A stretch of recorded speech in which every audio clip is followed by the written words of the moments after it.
and told him to take care of anyone who might show up in his absence. The dragon felt a mix of worry and frustration when he realized what was happening.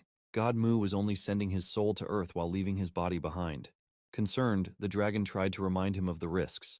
If something happens to Mu's body while he's gone, his separated soul would also die on Earth. But Mu had already made up his mind. The idea that no one in the divine realm would dare even think about harming him gave him complete confidence that his body would be perfectly safe while he was away. Despite the dragon's attempts to stop him, though only through words, Mu brushed off his assistant's concerns and did what he wanted, just like always. Without further explanation, the scene abruptly shifted. It wasn't Mu anymore, but someone entirely different. Someone who had just defeated the Demon Lord after a grueling battle. The feeling of victory was overwhelming, and the person couldn't have been happier. But it wasn't real life. It was just the final scene of a video game that a player had finished moments ago. That player was a 17-year-old loser named Lee Ho. Lee Ho was painfully jealous of the heroes in every video game he played, those lucky protagonists who always managed to gather massive harems of cute girls during their ridiculous adventures. And as Lee Ho stared at the game credits rolling on his screen, he couldn't help but sigh, wishing his life were anything like theirs. Lee suddenly let go of his phone, and it slipped from his hand, falling as if from a great height. In mere seconds, the phone hit the ground with a loud crash, shattering into pieces. It was then clear why Lee Ho was standing on the edge of a 3-story building, ready to end his life. With nothing left to live for, his body trembling and covered in injuries, he whispered a bitter farewell to this cruel and unfair world before jumping. As he fell, the wind whipping past him, Lee screamed with tear-filled eyes from the depths of his despair. "If there's a god out there," he shouted, "now's your chance to prove it. Send me to another world." Before he could even finish his plea, he hit the ground with a sickening thud. Blood splattered everywhere, and his head smashed directly into the pavement. By all accounts, he should have been dead. But then, something strange happened. Lee's hands twitched, shaking uncontrollably. His chest heaved, and he suddenly started breathing heavily, like someone who had just been pulled from drowning. Unbeknownst to Lee, God Mu's soul had possessed his body in the blink of an eye right before he hit the ground. Now, Mu was forced to endure the unbearable pain of Lee's broken and battered body, completely unaware of what had just happened. Meanwhile, Lee's soul had been transported to the divine realm. He stood there, utterly shocked, his jaw practically on the floor. What shocked him wasn't just that he was in some otherworldly place, but that he was standing face to face with a towering dragon, one that definitely didn't look happy to see him. But the shock was mutual. The dragon, too, was stunned. He hadn't expected to see a human so soon in the divine realm, same as Lee that definitely hadn't expected the first thing he'd see after dying to be a massive, angry dragon glaring right at him. Let's take a moment to rewind and see what really happened just 10 seconds before this entire incident unfolded. God Mu was standing there with that signature smirk on his face, lightly touching the surface of the mini-Earth in front of him. As I mentioned earlier, he wasn't the least bit worried about leaving his defenseless body behind. He had full confidence.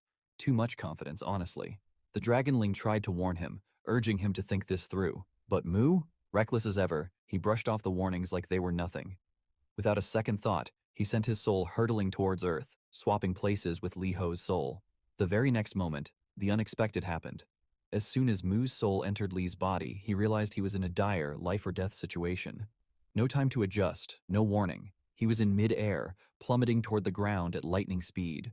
Less than a second. That's all the time he had to process the danger he was in. And then it happened. Lee's body hit the ground with such an incredible force that it was almost impossible to believe. The impact wasn't just devastating, it was catastrophic. Bones shattered into pieces. The body was flung backward like a rag doll before finally coming to a rest. The pain? It was beyond anything Mu had ever experienced in his immortal life. But the pain wasn't the worst part. What really hit him was the sheer confusion. Why? Why did this happen the moment he set foot, well, soul, on Earth? How did he end up in such a mess, and so quickly? None of it made any sense. His hands trembled uncontrollably at first, the shock coursing through his borrowed body. But then suddenly, everything went still. His hands stopped shaking. The realization dawned on him in that chilling, silent moment. He was dying. No chance to change his fate, no time to fix what was broken. And just like that, his lifeless body collapsed onto the cold, unforgiving ground. The area was eerily quiet, with no one around to witness the fall of what was once a proud and mighty god. No one to help, no one to even notice. But this wasn't the end for God Mu. Not yet. As you know, some human muscles move without conscious control. These are called involuntary muscles, like the heart and internal organs. For Mu, who had spent 3 million years training his body, he had reached the absolute peak of understanding the human form. This allowed him to consciously control every single part of his body, including his vessels and even his internal organs. Nothing was off limits for him. That was exactly how, just a few seconds after dying, his heart started beating again. The pain was excruciating, even for someone like Mu. But by forcing his blood to flow through his vessels and repairing his heart, he managed to stop the bleeding.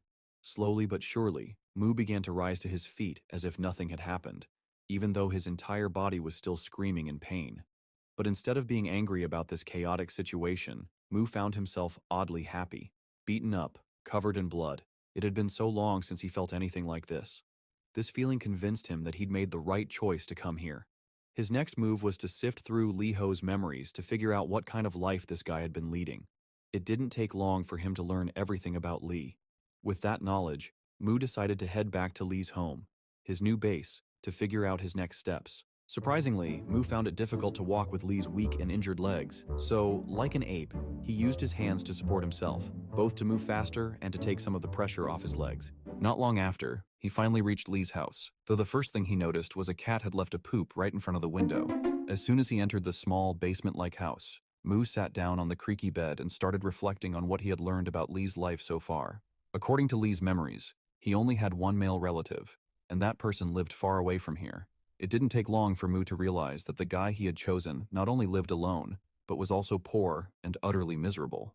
His only occupation seemed to be attending some place called school. What amused Mu the most, though, was the memory of someone at school who seemed to have made it their life's mission to bully Li. Not only did this person constantly pick fights with him, but they also went out of their way to make Li's life a living hell. This, to Mu, was exactly the kind of starting point he had hoped for. It was messy, chaotic, and full of potential for challenges.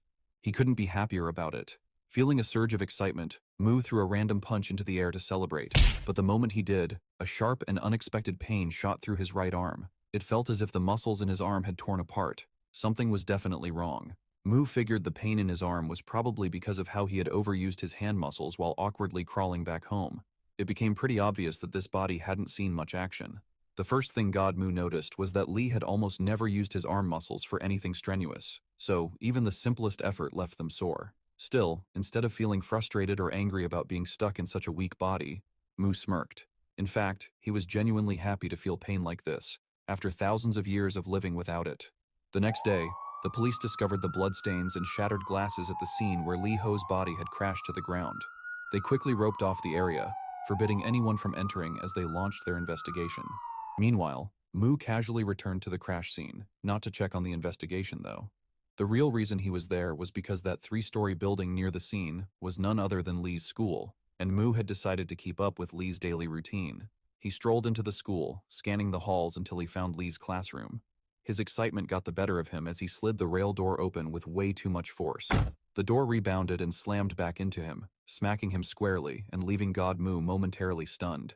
His triumphant moment was complete.